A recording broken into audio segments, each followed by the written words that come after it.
নমস্কার, আমি মৌ। আজ আমি আপনাদের যে গল্প দুটি পাঠ করে শোনাবো সে দুটি পল্লী কবি জসীমউদ্দিনের লেখা খুব মজার মন ভালো করা গল্প। কে আগে শুলে যাইবে এবং কিছু মিছু।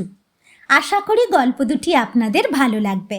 আর যদি আমার গল্প পাঠ আপনাদের একটুও ভালো লেগে থাকে তাহলে অবশ্যই আমার গল্প পাঠের সঙ্গে থাকবেন। ধন্যবাদ। শুরু করছি আমার আজকের প্রথম গল্প পাঠ, পল্লী কবি জসীমউদ্দিনের লেখা কে আগে শুলে যাইবে। গুরু শিষ্য নানা দেশে ঘুরিয়া বেড়ায়। ঘুরিতে ঘুরিতে তাহারা এক নূতন দেশে আসিল। গুরু শিষ্যকে 4 আনা পয়সা দিয়া বাজার করিতে পাঠাইল। কিছুক্ষণ পরে মুটের মাথায় এক প্রকাণ্ড বোঝা চাপাইয়া শিষ্য আসিয়া উপস্থিত। সেই বোঝার মধ্যে চাল, ডাল, ঘি, তেল, মাছ, মাংস, সন্দেশ, রসগোল্লা আরও কত কি। গুরু আশ্চর্য হইয়া শিষ্যকে জিজ্ঞাসা করিল, মাত্র 4 আনার বাজার করিতে দিয়াছিলাম, এত জিনিস কি করিয়া কিনিলে? শিষ্য উত্তর করিল, গুরু ঠাকুর, বলিব কি, এদেশের সব জিনিসের দামই 2 পয়সা করিয়া সের। দুধের দামও 2 পয়সা সের, আবার ঘি, মাখন, সন্দেশ, রসগোল্লার দামও 2 পয়সা সের। সঙ্গে যে মুটে আনিলাম তাকেও মাত্র 2 পয়সা দিতে হইবে। গুরু বলিল, শিগগির রান্না কর।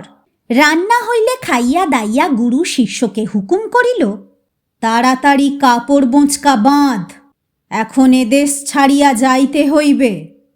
শিষ্য অবাক হইয়া জিজ্ঞাসা করিল, কেন গুরু ঠাকুর?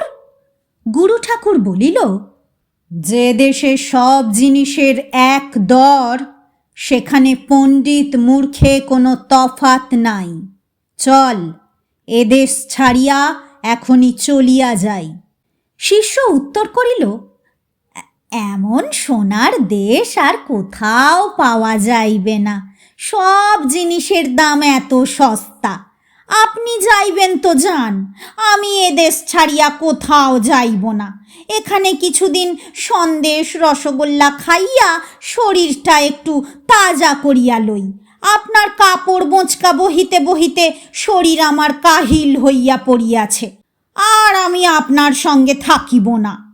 গুরু কত করিয়া বুঝাইল, কিন্তু গুরুর সঙ্গে গেলে শিষ্যের কি লাভ? এমন সস্তা সন্দেশ রসগোল্লার দেশ ছাড়িয়া সে স্বর্গেও যাইবে না। অগত্যা গুরু একাই চলিয়া গেল। শিষ্য রোজ বাজার করিয়া ঘি, দুধ, মাছ, মাংস, সন্দেশ, রসগোল্লা খায়। অল্প দিনেই তাহার শরীর বেশ নাদুস নুদুস হইয়া উঠিল। এদিকে হইয়াছে কি, সেই দেশের এক চোর গেরস্ত বাড়িতে চুরি করিতে যাইয়া দেয়াল চাপা পড়িয়া মারা গেল। চোরের বউ রাজার কাছে যাইয়া নালিশ করিল, রাজা মহাশয়, অমুকের বাড়ির দেয়াল চাপা পড়িয়া আমার স্বামী মারা গিয়াছে, আপনি ইহার বিচার করুন। রাজা তখন সেই গেরস্তকে ডাকিয়া পাঠাইলেন। গেরস্ত আসিলে রাজা বলিলেন, তোমার দেয়াল চাপা পড়িয়া চোর মারা গিয়াছে, আমি তোমাকে শুলে যাওয়ার হুকুম দিলাম। শুল হইল চোখা একটি লোহার ডান্ডা, তাহার উপরে যাইয়া গেরস্তকে বসিতে হইবে। সুতরাং শুলে বসিলেই গেরস্তের মৃত্যু হইবে। রাজার হুকুম শুনিয়া গেরস্ত তো ভয়ে কাঁপিয়া অস্থির। সে জোড়হাত করিয়া বলিল, মহারাজ, দেয়াল চাপা পড়িয়া যে চোর মরিয়াছে ইহা আমার দোষ নয়। যে রাজমিস্ত্রি আমার দেয়াল গড়িয়াছিল তাহারই অপরাধ, কারণ সে শক্ত করিয়া দেয়াল গড়ে নাই। রাজা বলিলেন, এ কথা সত্য, তবে ডাক দাও সেই রাজমিস্ত্রিকে। রাজমিস্ত্রি আসিলে রাজা রাগিয়া মাগিয়া তাহাকে বলিলেন, দেখো রে রাজমিস্ত্রি, তুমি বড়ই অপরাধ করিয়াছ। এই গেরস্তের দেয়াল তুমি শক্ত করিয়া গাঁথো নাই, তাই গেরস্তের বাড়ি চুরি করিতে আসিয়া চোর দেয়ালে চাপা পড়িয়া মারা গিয়াছে। তুমি একটি লোকের মৃত্যুর কারণ হইয়াছ। আমি তাই তোমাকে শুলে চড়িয়া মারার হুকুম দিলাম। ভয়ে কাঁপিতে কাঁপিতে রাজমিস্ত্রি উত্তর করিল, মহারাজ, আমার কোনো কসুর নাই। যে জোগালদার আমার কাদা ছেনিয়া দিয়াছিল তাহারই অপরাধ। সে ঠিক মতো কাদা ছেনিয়া দেয় নাই বলিয়া দেয়াল মজবুত হয় নাই। রাজা বলিল, ডাকো সেই জোগালদারকে। রাজার হুকুমে জোগালদার আসিয়া রাজার সামনে খাড়া হইল। রাজা তখন বলিলেন, দেখো রে জোগালদার, তুমি মস্ত অপরাধ করিয়াছ। ভালো মতো কাদা ছেনিয়া দেও নাই বলিয়া রাজমিস্ত্রি শক্ত করিয়া দেয়াল গাঁথিতে পারে নাই। সেই দেয়াল চাপা পড়িয়া চোর মারা গিয়াছে। আমি তোমাকে শুলে চড়িয়া মরার হুকুম দিলাম। ভয়ে তো জোগালদার কাঁপিতে লাগিল। বেচারি জোগালদার কাজ করিয়া সামান্যই বেতন পায়। তাহা দিয়া নিজেই বা খাইবে কি, আর ছেলে মেয়েদেরই বা খাওয়াইবে কি?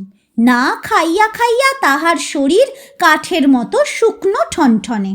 তাহাকে দেখিয়া মন্ত্রী বলিলেন, মহারাজ, এই লোকটির শরীর শুকনো শোলার মতো। একে শুলের উপর বসাইয়া দিলে শুলের মাথায় আটকাইয়া থাকিবে। রাজা তখন বলিলেন, হাকিম নড়ে তবু হুকুম নড়ে না। আমি যখন আদেশ দিয়াছি তা পালন করিতেই হইবে। দেখো, রাজ্যের কোথায় বেশ মোটা সোটা লোক আছে, তাহাকে আনিয়াই শুলে দাও। রাজার সেপাইরা এ পাড়ায় ও পাড়ায় ঘুরিতে ঘুরিতে সেই শিষ্যকে খুঁজিয়া পাইল। মাসখানেক ইচ্ছা মতো ঘি দুধ মাখন খাইয়া তাহার শরীর তেল চকচকে হইয়াছে। রাজার পাইকেরা তাহাকে ধরিয়া আনিয়া শুলের কাছে লইয়া গেল। সেখানে হাজার হাজার লোক জমা হইয়াছে। রাজা, রাজার মন্ত্রী, কোটাল, কোটালপুত্র সকলেই আসিয়াছেন। কিছুদিন এদিক ওদিক ঘুরিয়া গুরু ভাবিল, শিষ্যটিকে ফেলিয়া আসিলাম, যাই দেখিয়া আসি সে কি হালে আছে। এক জায়গায় বহু লোক জড়ো হইয়াছে দেখিয়া গুরুও সেখানে আসিয়া উপস্থিত হইলেন। দেখিয়া গুরু অবাক হইলেন। তাঁর শিষ্যকে শুলে চড়াইবার বন্দোবস্ত হইতেছে। ৩-৪ জন লোক শুলের চোখা লোহার কাঠির উপর সরবি কলা, ঘি আর মাখন মাখাইতেছে। শিষ্যকে শুলের উপর বসাইয়া দিলেই চড়াত করিয়া সেই চোখা লোহার কাঠি তাহার নাড়ি ভুঁড়ি ছিদ্র করিয়া শরীরের মধ্যে বিধিয়া যাইবে। গুরু ঠাকুর ভাবিতে লাগিলেন, আহা, এই শিষ্যটি বহুদিন তাহার কাপড় বোঁচকা বহিয়া বেড়াইয়াছে। আজ বিপদের কালে তাহাকে কোনোই সাহায্য করিতে পারিব না। মনে মনে একটি ফন্দি করিয়া গুরু ঠাকুর সমস্ত লোকের ভিড় ঠেলিয়া সেই শুলের কাছে যাইয়া উপস্থিত হইল। তোমরা সরো সরো, এই লোকটির বদলে আমি শুলে চড়িব। রাজা জিজ্ঞাসা করিলেন, তুমি শুলে চড়িতে চাও কেন? গুরু ঠাকুর বলিল, আজ বসু পুবে, চান সুরজ ডুবে, এমন সময়ে যে শুলে চড়িয়া মরিবে, সে এই দেশের রাজা হইয়া জন্মগ্রহণ করিবে। মহারাজ, দয়া করুন, এই লোকটির বদলে আমাকে শুলে যাইতে দিন। রাজা বলিলেন, আমি রাজা বাঁচিয়া থাকিতে তুমি শুলে চড়িয়া মরিয়া আবার এদেশের রাজা হইয়া জন্মিবে? তা কখনো হইবে না। আমি শুলে চড়িব। তখন মন্ত্রী বলেন, না মহারাজ, আমি শুলে চড়িব। গুরু ঠাকুর বলেন, না না, আমি শুলে চড়িব। তারপর রাজা বলেন, আমি। মন্ত্রী বলেন, আমি। গুরু ঠাকুর বলেন, আমি। প্রায় আধ ঘণ্টা তক উপস্থিত লোকেরা শুধু আমি আমি শুনিতে লাগিল। তখন রাজা ধমক দিয়া সকলকে সরাইয়া দিয়া নিজেই যাইয়া শুলের ওপর চড়িয়া বসিলেন। গুরু ঠাকুর শিষ্যকে সঙ্গে করিয়া তাড়াতাড়ি সে দেশ ছাড়িয়া নিজের দেশে ফিরিয়া আসিল। শুরু করছি আমার আজকের দ্বিতীয় গল্প পাঠ, পল্লীকবি জসীমউদ্দিনের লেখা কিছু মিছু। বড় ভাই হরি শ্বশুর বাড়ি যায়। সেখানে কত খাতির আদর, এটা ওটা খাইয়া আসিয়া নানা রকম গাল গল্প করে। ছোট ভাই নেপাল শুনিয়া মুখ কাঁচুমাচু করে। তার তো বিবাহ হয় নাই, কে তাহাকে খাতির যত্ন করিবে। সেদিন নেপাল যাইয়া বড় ভাই হরিকে বলিল, দাদা, প্রতিবার পূজায় তুমি শ্বশুর বাড়ি যাও, কত কি খাইয়া আসো, এবার তোমার বদলে আমি যাব। বড় ভাই বলিল, আচ্ছা, আমি এবার যাব না, তুই আমার শ্বশুর বাড়ি বেড়াইয়া আসিস। শুনিয়া ছোট ভাই ভারী খুশি। যাইবার সময় মা বলিয়া দিল, দেখ, তুই তো তোর দাদার শ্বশুর বাড়ি যাবি, সেখানে বৌমা আছে, খালি হাতে কেমন করিয়া যাবি? এই 5টা টাকা নে, একটা কিছু মিছু কিনিয়া আনিস। মা মনে করিয়াছিল ছেলে বাজার হইতে কোনো কিছু কিনিয়া লইয়া যাইবে, সন্দেশ, রসগোল্লা বা অন্য কিছু। কিন্তু নেপাল ভাবিল, কিছু মিছু না জানি কি একটা নতুন জিনিস, বাজার হইতে কিনিয়া লইতে হইবে। সে বাজারে যাইয়া এ দোকানে যায়, সে দোকানে যায়। মনোহারি দোকানে কত রং বেরঙের জিনিস সাজানো রহিয়াছে। সে যাইয়া দোকানিকে জিজ্ঞাসা করে, তোমার কাছে কিছু মিছু আছে? দোকানি বুঝিতে পারে না কিছু মিছু কি, তাই উত্তর করে, না, নাই। মনোহারি দোকান ছাড়িয়া সে মিষ্টির দোকানে যায়, হাঁড়ি পাতিলের দোকানে যায়, চাল ডালের দোকানে যায়। তোমাদের কাছে কিছু মিছু আছে? তোমরা আমাকে 5 টাকার কিছু মিছু দাও। এমন বোকা তো কোথাও দেখি নাই, কিছু মিছু আবার দোকানে বিক্রি হয়?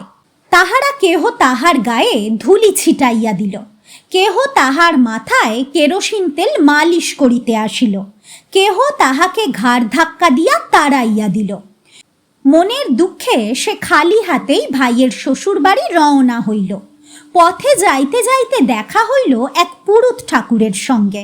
তিনি গামছায় কিছু ধান, দুর্বা, তুলসী পাতা, বেলপাতা আর শাখা সিঁদুর বাঁধিয়া চলিয়াছেন যজমান বাড়িতে শ্রাদ্ধের কাজ করিতে। চুপ করিয়া পথ চলিতে হয়রান হইতে হয়। ঠাকুর মহাশয়ের সঙ্গে গল্প করিয়া পথ চলিলে পথের কষ্ট মনে পড়িবে না। সে ঠাকুর মহাশয়কে জিজ্ঞাসা করিল, ঠাকুর মহাশয়, গামছায় বাঁধিয়া কি লইয়া যাইতেছেন? ঠাকুর উত্তর দিলেন, কিছু মিছু লইয়া যাইতেছি। ছোট ভাই ভাবিল, এবার তবে সে কিছু মিছুর খোঁজ পাইয়াছে। সে ঠাকুর মহাশয়ের পায়ের ধুলি মাথায় লইয়া বলিল, আপনি দয়া করিয়া আমাকে এই কিছু মিছু দান করিয়া যান। ঠাকুর মহাশয় উত্তর করিলেন, তাহা কেমন করিয়া হইবে, এগুলি তো আমার কাজে লাগিবে। ছোট ভাই তখন আরো অনুনয় বিনয় করিয়া বলিল, এই 5টি টাকা লন, কিছু মিছু আমাকে দিতেই হইবে। পুরুত ঠাকুর ভাবিলেন, যজমান বাড়িতে পূজা করিয়া বড় জোর 5 আনা পাইব, আর এই ছেলেটি 5 টাকা সাধিতেছে। গামছায় বাঁধা ফুল বেলপাতা তো যেখানে সেখানে পাওয়া যায়, পথ হইতে তুলিয়া লইলেই হইবে। কিন্তু গামছায় কি বাঁধা আছে এই বোকা ছেলেটি যদি বুঝিতে পারে, তবে আর টাকা দিবে না। তাই প্রকাশ্যে তাহাকে বলিল, এগুলির আমার দরকার ছিল, কিন্তু তুমি যখন এমন করিয়া বলিতেছ, তোমাকে বেজার করিতে চাহি না।